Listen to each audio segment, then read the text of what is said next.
کہتے ہیں بغداد کی گلیوں میں ایک عورت رہتی تھی جس کی شہرت اچھی نہ تھی۔ لوگ اسے حقارت کی نظر سے دیکھتے، اس کے قریب سے گزرتے ہوئے راستہ بدل لیتے، کوئی اس سے سیدھی بات تک نہ کرتا۔ سب یہی سمجھتے تھے کہ یہ عورت اب کبھی نہیں سدھر سکتی۔ ایک دن وہ عورت بازار میں بیٹھی رو رہی تھی۔ اس کے کپڑے میلے تھے، چہرے پر تھکن اور آنکھوں میں پچھتاوے کے آنسو تھے۔ لوگ حسب معمول اسے نظر انداز کر کے آگے بڑھ جاتے۔ اسی بازار سے بہلول دانا گزر رہے تھے۔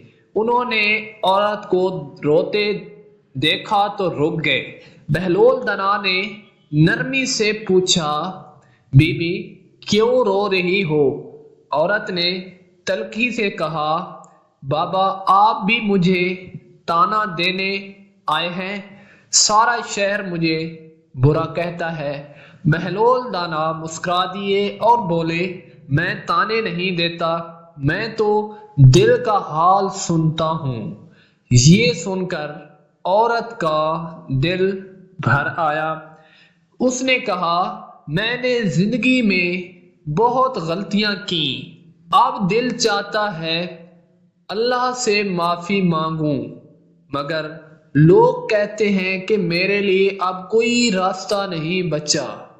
بہلول دانا نے زمین سے ایک پتھر اٹھایا اور کہا، اس پتھر کو دریا میں پھینک دو۔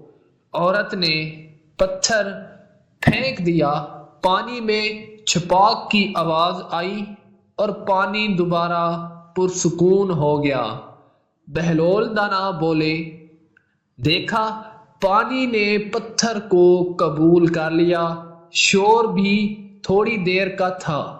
اگر اللہ کا بنایا ہوا دریا پتھر کو قبول کر سکتا ہے تو اللہ خود اپنے بندے کو کیوں قبول نہ کرے گا؟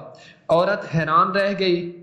بہلول دانا نے آگے فرمایا، لوگوں کی باتیں زبانیں اللہ سے بڑی نہیں ہوتی۔ توبہ ایک دروازہ ہے جو موت تک بند نہیں ہوتا۔ اصل گندگی کپڑوں یا ماضی میں نہیں، دل کے ضد میں ہوتی ہے۔ یہ سن کر عورت نے وہیں سر جھکا کر سچے دل سے توبہ کی۔ اس دن کے بعد اس نے اپنی زندگی بدل لی۔ آہستہ آہستہ وہی لوگ جو اسے برا کہتے تھے اس کے اخلاق اور صبر کی مثالیں دینے لگے۔